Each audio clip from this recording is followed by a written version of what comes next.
So we finally meet the real Vegapunk.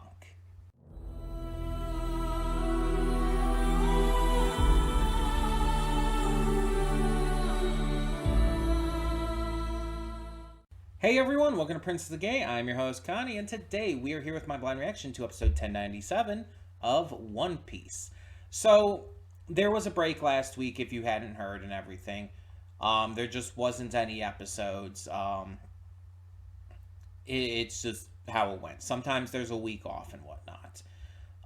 But this week we got a new episode, and I'm very excited to see how this continues. We're learning a lot of information. We're getting a lot of great stuff with Robin. So I'm really, really excited. Now, little fun fact here. This actually took a bit to get going. I spent the last hour, I'm not even kidding you, the last hour trying to get the video up on VLC Media Player. And the reason for that is, I don't know. I guess something happened when I downloaded the file that, I guess it messed up somehow. It would not open. I couldn't get it open. And at first I'm thinking like, oh, maybe it's some issue. I have maybe too much open. CPU or whatever on my computer is like too high. So I closed down pretty much everything with my browser. I bookmarked what I needed to bookmark and closed everything down. Did not make a difference. Didn't do anything. So I eventually went to the website, re-downloaded the episode, and it's working fine. So I guess something had to have happened when I downloaded it. Maybe like something like glitched or something. I don't know. But the re-downloaded version is working fine. I got it up without problems on VLC. So I don't know what happened. The funny thing is I recorded the YouTube reaction right before this, and it was working completely fine. So it definitely had to be that file. I just don't know what happened. And that means I bookmarked and closed everything down on the browser for nothing. Because unfortunately, Opera's regular browser does not have like a tab memory. So it's like if you close it down without saving your tabs, you're just going to lose them all. It doesn't have a recovery for that. Like Opera GX does, Chrome does. But the regular Opera browser, for some reason, doesn't. It's like, oh, we'll give you tab islands, but if you close your browser down, forget remembering all of your tabs. You'll have to figure them out all over again. Which is fucking stupid, but, At least I did get them saved, so it's not like I actually did lose anything. But still. Anywho, let us talk about it. So like I said, we're getting some big information. We have now been introduced to the real, real's the wrong word. The original Vegapunk, the main body. Real is definitely the wrong word there. Atlas would not be happy with that. But we got the original main body for Vegapunk. All the satellites still hanging around and stuff. And our crew, for the most part, outside of Chopper, Jinbei, Luffy, and Bonnie, are all talking to Shaka. Shaka, and I guess by extension, Vegapunk in general, seems to be really cool. Like a really cool person. Really respected Ohara. Really valued everything they had to offer the world, and seemed really upset by the Buster call that happened there. And I really like just this kind of closure that Vegapunk is giving Robin here, because Robin has never had closure for Ohara. Like, even with, Robin fully and truly joining the crew after Enies Lobby, that was something that was never given closure to her. So to finally get that is beautiful. And, I mean, it helps that Robin's my favorite character. It helps that, she makes me emotional just by existing. I adore Robin. I adore everything about her. Like, she is easily my favorite character. Though Yamato did get up there. Yamato is is my second favorite, and it's close, but not close enough. I feel like if Yamato had joined the crew, he could have easily taken the number one spot, but it's still Robin. And this is definitely like solidifying that again for me. Getting this closure from Vegapunk is just fantastic.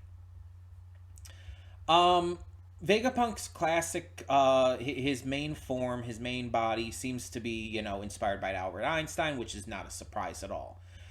We know that Oda takes inspiration for his character designs from real life people. For example, all of the admirals are designed to look like famous actors in specific roles that they've done.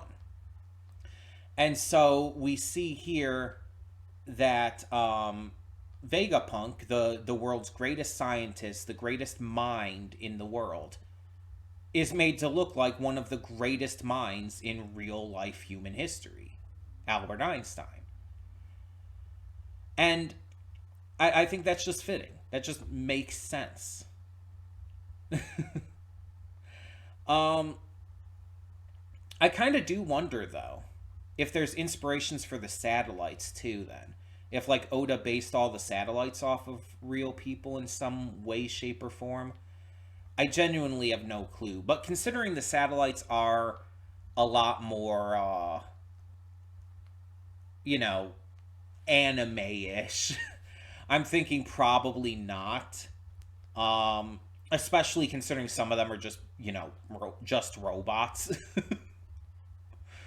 Though maybe personality-wise they could be based on real people. That's always possible. Um, who knows? Who knows? Obviously, do not tell me, especially if that's a spoiler to how they're going to act or react or whatever in the future. Obviously, I don't really want answers as much. I will tell you if I'm really looking for an answer.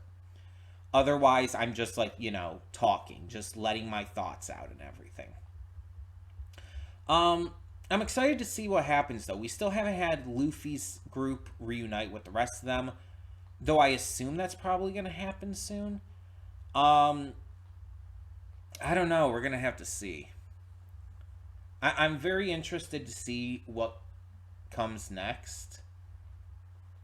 And especially now that the main body for Vegapunk has arrived, I want to see Bonnie's reaction because it's very clear that Bonnie has something out for Vegapunk. We don't know exactly what. Probably something to do with her father.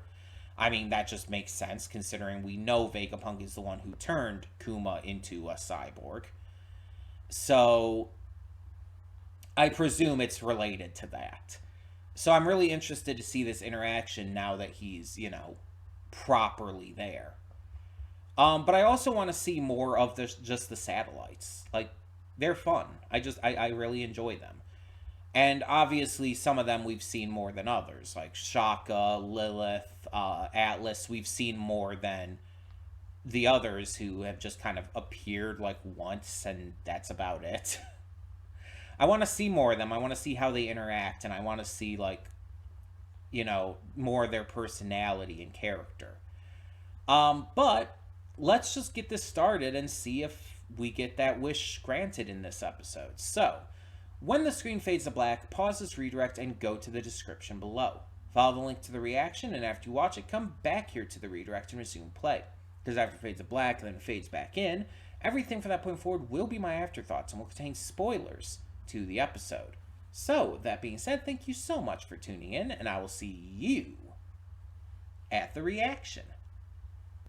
And we are back, and we'll begin with spoilers in 3, 2, 1, now. So, just going off that last bit first, just to get that out of the way, I knew Lucci was going to come back into the story. Though, we kind of already saw him during the Reverie and everything.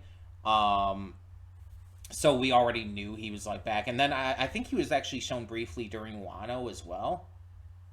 I think. But yeah, we knew that he was coming back.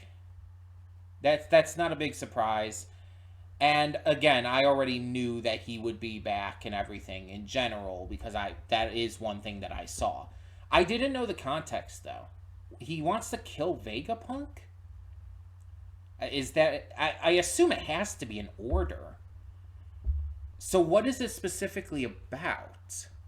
Is it because of the entire Punk Records thing? Because I still say I don't think the government would want that. The world government does not want the world sharing knowledge. That is very much against their entire plan. Considering how much control they want and refuse to give up and everything. The Void Century alone is proof of this. Um, but yeah, so I guess we'll see. I'm definitely curious, though, if nothing else. Um, but even despite that,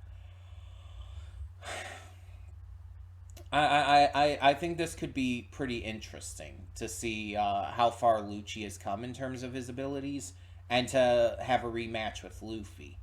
Because everybody kind of agrees that Luffy versus Lucci is one of the best fights in the series. So it's very exciting to see a rematch there. Um, but amongst everything else, we have to talk about the elephant in the room. And no, I don't mean Zunisha. The biggest part of this episode, for me at least, and probably for a lot of fans, is the big reveal that Jaguar D Saul is alive.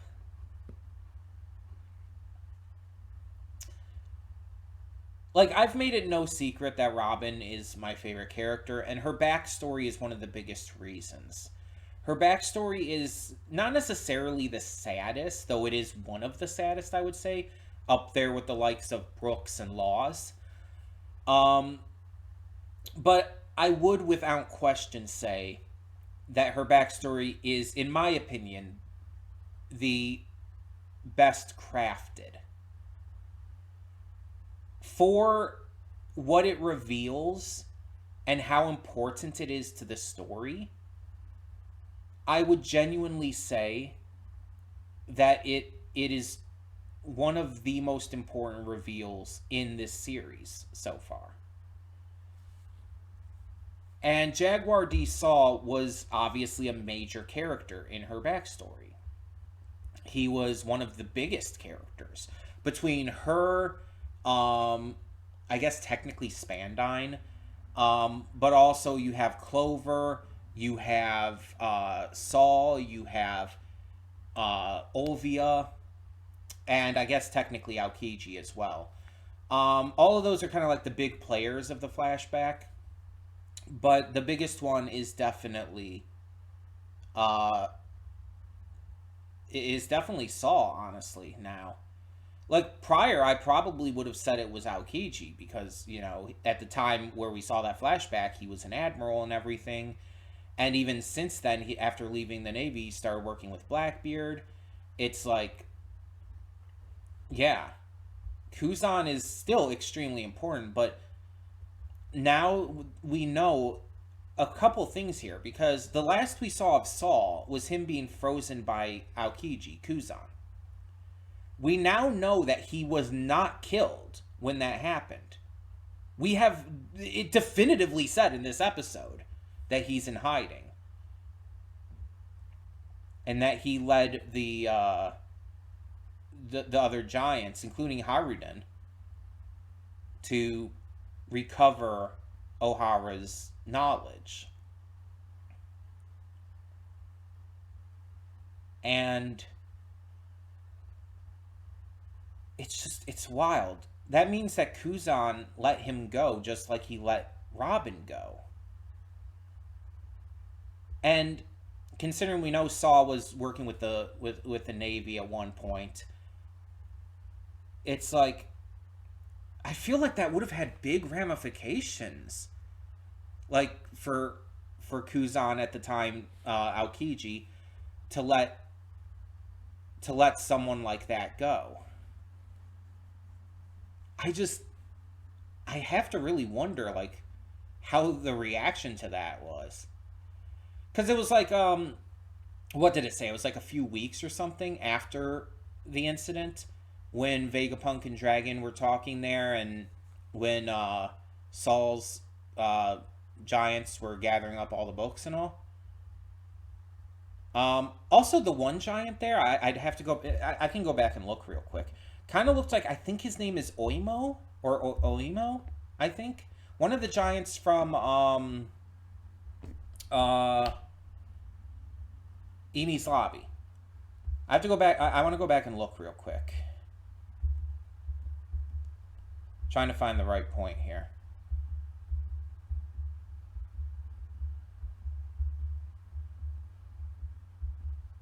Because there's three giants here.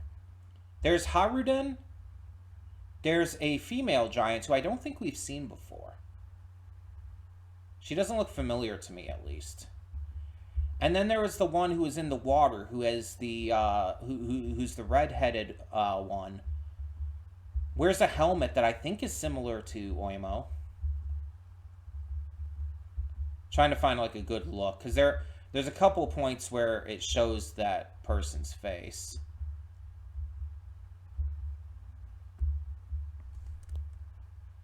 I have it muted, of course. So you guys won't be hearing. No, I don't think that's him. The nose is different. The nose is like noticeably different. So I don't think that's him. Okay, but we know Hiruden for sure. And we know like that definitely works out timeline wise, because we know he was a kid in when Big Mom was at Elbaf. So the timeline absolutely works out for that to be Hiruden too. And not to mention, it's like, it's just obvious. It's just blatantly him. The helmet is the same, like the beard, the design in general. It's like, that's interesting. So he's been serving Saul all this time, and he's an active ally. He's part of the Straw Hat Grand Fleet that was formed in Dressrosa. Like, he is actively an ally to the Straw Hats. And I'm wondering if, like, maybe he went back to Saul afterwards and like, told him that he became an ally of the Straw Hats. And if Saul has been paying attention to things and knows that Robin is part of the crew, like, oh, he is all for that. You know, he is absolutely going to join forces with the Straw Hats at one point. Like, I'm thinking it's probably going to be when we go to Elbaf. I absolutely believe... Here's a few things. Here's a few things I absolutely believe will happen for Elbaf. Obviously, it'll be Usopp's arc. Usopp will be a major focus in the arc. It's going to be huge for him. I believe we're obviously going to meet Prince Loki. Like, that's just blatantly obvious. We're going to absolutely see Dorian Broggy again. It's like no doubt in my mind we will see Dorian Broggy again.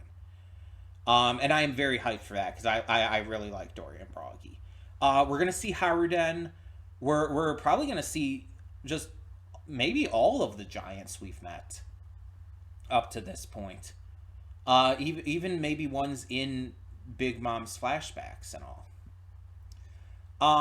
And it's gonna be like very big. I don't know what the conflict is gonna center around yet, but it's gonna be like bigger than Wano could ever hope to be. Because Elbaf has been in the makings for a long ass time, since we met Dorian Broggy at Little Garden. So this is going to be one of the biggest arcs of this entire series. And don't get me wrong, Wano was definitely in like the working for a long ass time too. But I genuinely think that I genuinely think that Elbaf is going to be much bigger than Wano in terms of scale. Maybe not in length. I mean, that could go either way. But in terms of scale and importance, and of course, that just also goes into the fact that we're in the, the final saga of the series. Like, everything is going to be insanely important here, but, you know. So, I'm very excited to see it. We're absolutely seeing Saul again in that. After this setup, and I hope her and Robin have the... him and Robin, sorry. I did not mean to misgender him. That was a complete accident. I was thinking of Robin, so that's why I said her. But no, if we don't have the most tearful, emotional reunion between Saul and Robin, I will riot. Like, that deserves to be one of, like, the biggest moments here. I'm being super honest here, super genuine, but that would deserve to, like, have, like, a massive focus to it in the episode that it happens in, or I guess the chapter for the manga. But yeah, I'm, like, just super excited for what this is going to mean in the future. And yeah, I broke down learning about this, learning that Saul is still alive. It's like I said, definitely in my opinion, the most important and best crafted flashback we've gotten for any of the Straw Hats, and even other characters too. Even if it's not the most emotional and most sad, I still think it's the best. And it's so insanely important too. Even before we knew about this, it's like it was just insanely important from the get-go because of, you know, the Void Century. But now that we're learning all of this, it's like it just bumped up its importance and bumped up Robin's importance. Like, I feel like when I say, like, Robin is my favorite character, a lot of people just think, like, oh, you're just attracted to her and it's just because she's hot and has her tits out all the time. And it's like, yes.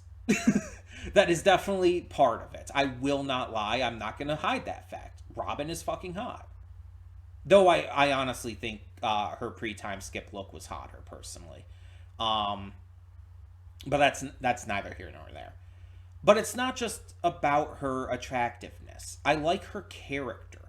I like her intellect, her cool and collected personality, the way she even, like, gets super dark at times with her humor. And on top of that, she is absolutely the second most important member of the Straw Hats after Luffy. Like, you might, like, be surprised to think about that. And you might like, oh, but what about Zoro? What about Sanji? What about Nami? And it's like, they're important. I'm not saying they're not important.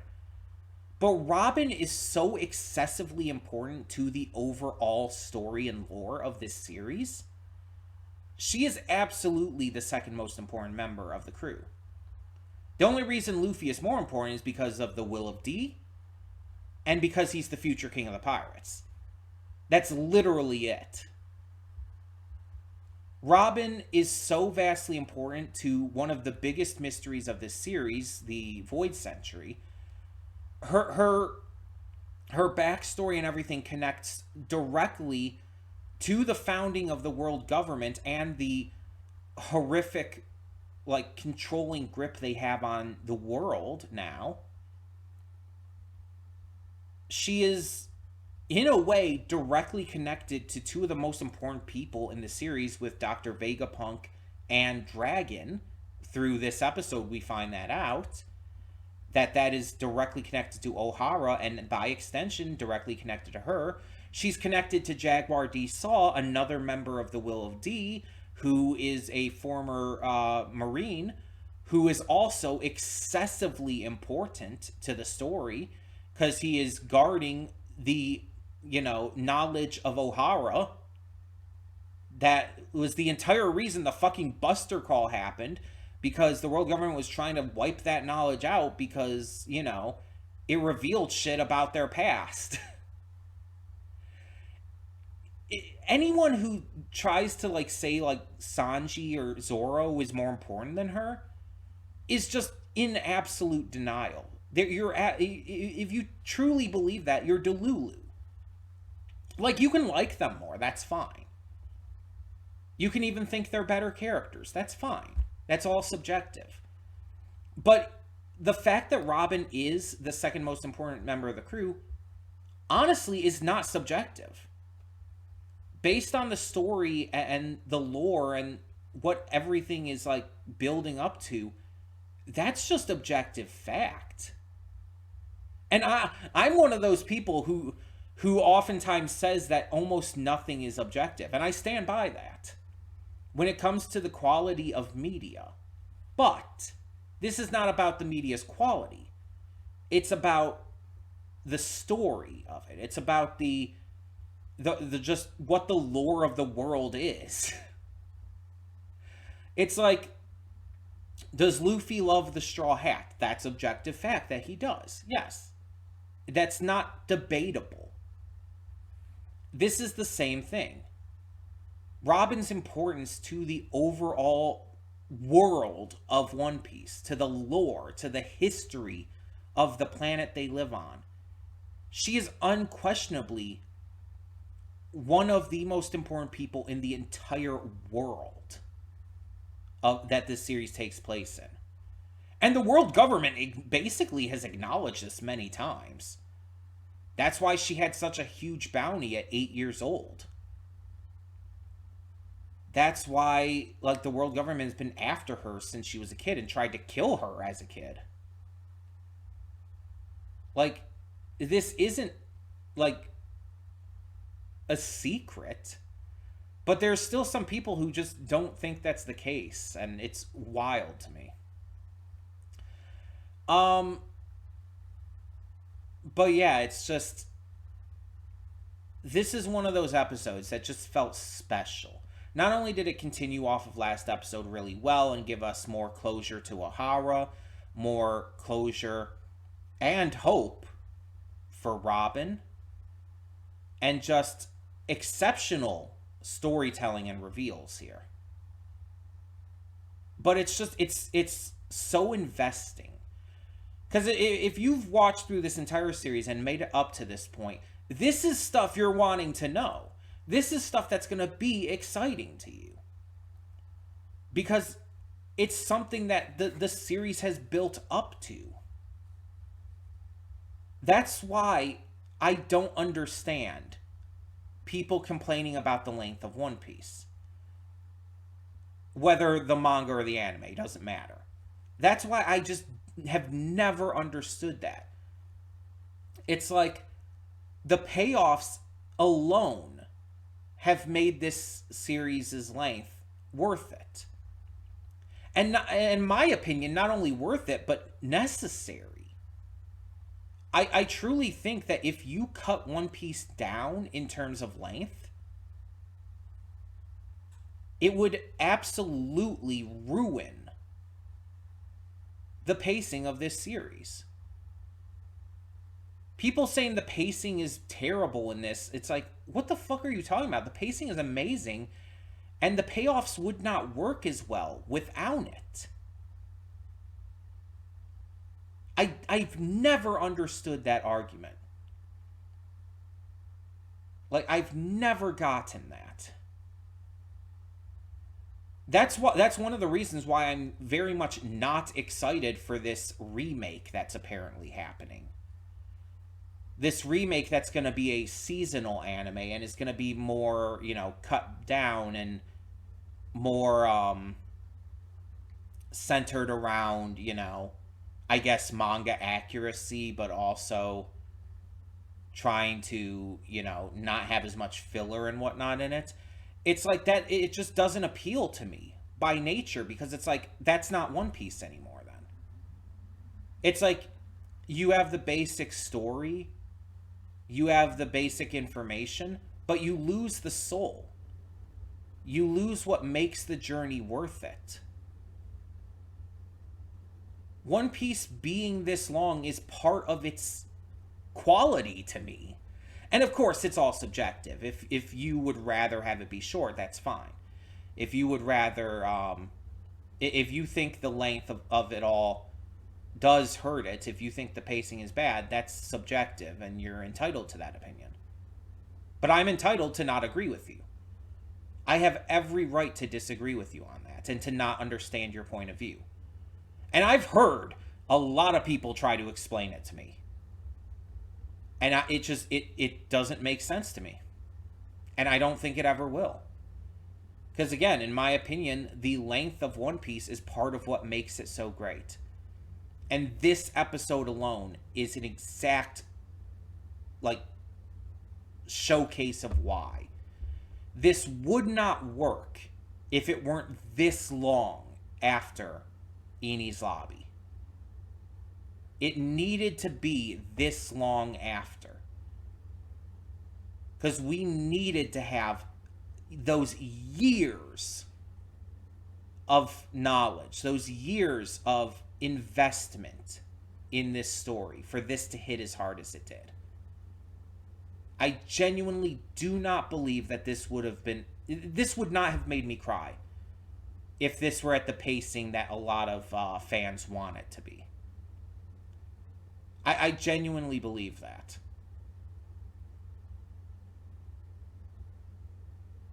So, it's all subjective, of course. I'm just sharing my opinions, my thoughts, and I'm not saying that you have to agree with me. You very much do not have to agree with me. I'm fine with you not agreeing with me. But I'm, again, just sharing my view on it, my opinions. So, yeah. That's what I wanted to say.